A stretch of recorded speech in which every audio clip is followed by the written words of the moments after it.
I've got little stupid things I did that I would do differently, but I really don't have any massive regrets. My life hasn't been totally easy either. There have been struggles, and even things that didn't go my way, I think made me better. This podcast encourages and empowers you to create your own unique real story, develop your own unique real statement, and discover your own unique real self. The power is yours. Good morning, Erik Seversen. Previously, episode 1819 of the 12-Minute Convos podcast. It's been just 2 years, 1 month, 8 days since we last had that conversation. Erik, how are you doing today? I am doing great. I can't believe it's been that long. It feels like it was yesterday. Yeah, it does feel as though it was yesterday. Thankfully, we did have some communications in between of you just being an amazing supporter of the podcaster and what we do here. So yeah, there was this dotted conversation, but it does feel it was like a couple of months ago at most, doesn't it? Yeah. Absolutely. So I hope you have some travel plans again like you did last time after we spoke. Yeah, we're thinking about going over to Europe and do the same thing that we did in the US and Canada because there's a ton of people that we spoke to over there. But at the same time, it is in our thoughts to come back to the US because now that we've had the experience, it really puts the experience level a bit higher, right? Which opens us up. And then there's a bike ride that I was supposed to come get, a motorcycle tour. Absolutely. Right? Eagle Rider. How's that going? It's going great. So it's still waiting for you. We've got a bike ready for you. And so what I'm doing with Eagle Rider is international business development. And so the last locations I've opened were Moscow, Rome, Milan. Coming up is going to be Casablanca in Morocco. So I'll be out there in a few weeks to ride a little bit and speak with the tourism office in Morocco. So yeah, so that's going great. That's amazing. Isn't it fascinating how the thing that we did, which was your visit to over 80 countries, is now connected in a way that you're passionate about it. And the fact of the matter is there are two things that happened. There was a voice that you heard, and then there was a choice. And of course, they both rhyme, which is really cool. But how do you continue to maintain the listening ability to define that voice that urges you on in your decisions, Erik? You know what? Last time we spoke, you mentioned a little about going sideways. Sometimes you need to go sideways to go forwards. And, not this last year, but the year before that, I really took a little bit of a pause and I found I was going so fast that I needed to step sideways a little bit, figure a few things out. And so that allowed me to see again all the doors that I had a choice of opening or not and go through them. And so that's I think the big thing is I slowed down and I got out of my tunnel vision a little bit and I looked at 360 degrees and I made almost the exact same choices that I was making with tunnel vision. However, I was more aware of it and I was able to slow down and gain experience from others. It is really funny in almost the podcast world, but also the coaching world and public speaking world. It's almost incestuous about how much I learn from people and how much I'm able to contribute, I hope, as well. And so I've learned from a lot of great people by taking the time to stop and listen to them, just like you just said. What's going on with Language Link? We spoke about Eagle Rider. Yeah, so Language Link, I'm equally excited with. So I spent a few weeks in China this last year coaching some Chinese students who were preparing to study in English colleges in English, in academic programs. So their English is all really good, but their essay structure needed a lot of support. So I was at the Communication University of China for a 2-week workshop, and I just yesterday got an email from one of them saying that she retook her SATs. So they're all like high school seniors in high school type level, retook her SATs and got a 1,500 score, which is an amazingly high score. And the last time we spoke, she had already taken the SAT in the essay section, really held her back. So UCLA is her goal. And she came out and visited and I gave her a tour of the campus. And it looks like that's happening. Another one of my students got into Columbia for graduate school. 2 of my business students that I work with, I coach them individually, have had massive success, raises way ahead of their time. One's in technology and one's in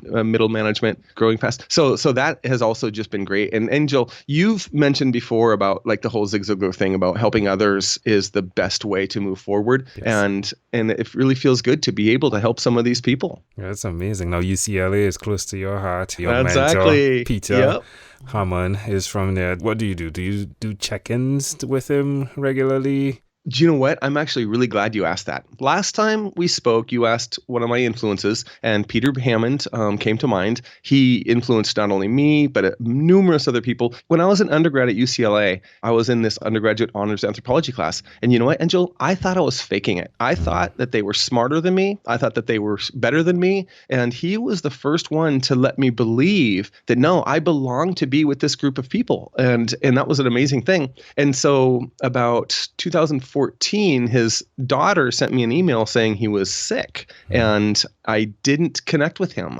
It's something I've regretted. And after our interview, I've never met his daughter. I knew who she was because he always talked about her. I sent her an email explaining, hey, I just mentioned your dad in a podcast recently. I don't know if you're interested, but here's what I said. And I just thought, pass it on.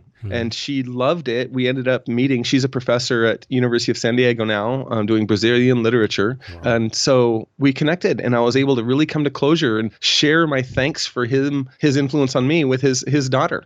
So he passed. Yep, he did. Okay. And he was old. He was in his 90s. So how do you interact with that conversation and the possibility that you can die today or tomorrow?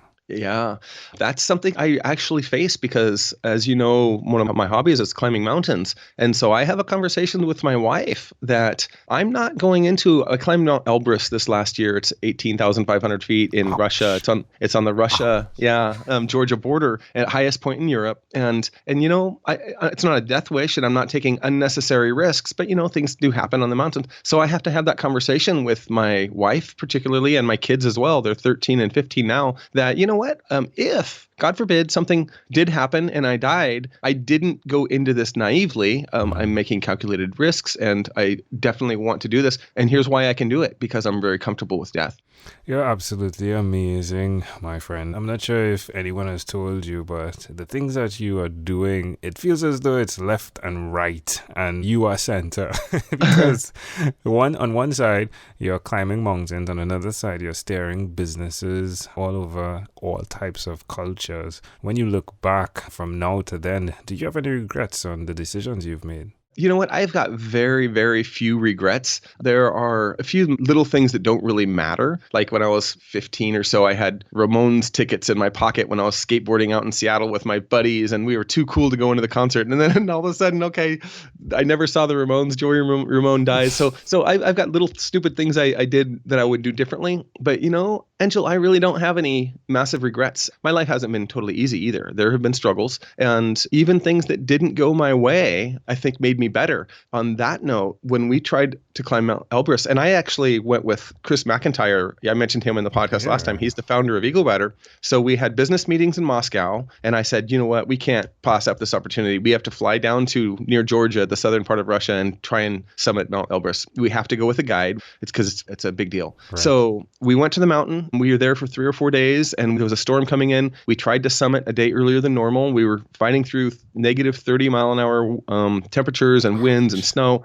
We are 170 meters from the summit of the highest mountain in Europe, and lightning strikes, and we stopped. Lightning strikes again about a minute later, and our guide says, we go down now. And I'm like, no, the summit is right there. And the guide says, no, we go down now. Nobody's going to go, because there's nothing for lightning to hit other than us with our ice axe and crampons. We have, metal on our feet and metal in our hands. So we failed, and we climbed down the mountain, and the weather report didn't look like it was getting any better for the next 3 days before me and Chris had to leave the area. The other people we were climbing with, we started with a team of, I think it was 5, and all had dropped out by this point now. And Chris and I said, you know what? We're probably not going to make it, but we're going to stay on the mountain. And I had to come to terms with failure, Angel. That's not common for me. And I really had to come to terms with, I thank God for the experience. And I realized I'm going to have to go home. All this money I spent to get to the mountain, all the training, every single day I trained for 6 months is for nothing, because I'm going to go home and tell everybody I failed climbing the mountain. And I finally came to terms with it, that I failed, and that's what it is. And I'm happy with it. And then there was a break in the weather, and we left at 1 a.m. and made summit. So we made a second attempt up the mountain, and in 100-mile-an-hour winds, we made the summit. So, but I'm happy I had to deal with failure and get through it. And thank God we made it in the end anyway. Yeah. It's a life lesson, isn't it? Yeah, absolutely. Sometimes it's bigger than us, right? But absolutely. Yet it starts with us. Yeah, right. That's beautiful. How have they been impacted, your wife and your 2 children, by everything that you do? I'm really excited about where my family, I mentioned I had a really good year last year. Work was one aspect. Things are going well. Public speaking, I've had some really great public speaking things, and I really enjoy that. My family and my wife, I'm really excited that I've got a 13 and 15-year-old that seem to be on a good track. They open doors for people, and they do small gestures that I think, a lot of good people do. And so I'm proud of that. And then for myself, they understand that if I leave and spend 8 days on a mountain away from them, it makes me a better father and husband, because I have taken care of that desire to do some things that, I can't right now do with them. And I climb small mountains and things with them, but they're not going to do Elbrus, for example.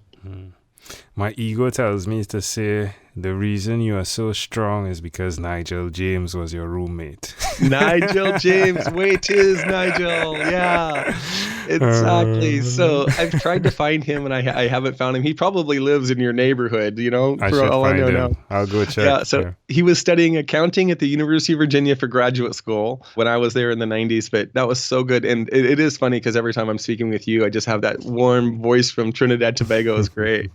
I'll definitely check out the James family. Is a small family, I'll find out. And I have a very good friend that is Nigel James. So let's see how that works. But again, Erik, such of a pleasure, my friend. Again, what you're sharing here is both motivational and inspirational. Of course, when you listen to the first episode and then you listen to this episode, it just speaks to the capacity that we have as human beings to do good, to open doors, as you rightfully put it, for others, and the value that comes from that. So I do appreciate your service to humanity, Erik. In closing, is there anything else you'd like to share with our amazing audience? So last time and this time I didn't mention that. So I do have a book that did really well, and it's called Ordinary to Extraordinary. And the whole idea is that every single person has the choice to be extraordinary, to do extraordinary things. And you're definitely, one of those people who've chosen to do extraordinary. And I thank you for all of the things you've done. You touch so many people with your podcast. It's great. So I just love to be part of this circle that you're in. Ordinary to extraordinary. Erik Seversen, again, a pleasure, a treasure. Thank you for being on What is Inspired by 12-Minute Convos with Angel Jones. This podcast is produced by Pod Edits. Visit podedits.com for professional podcast publishing.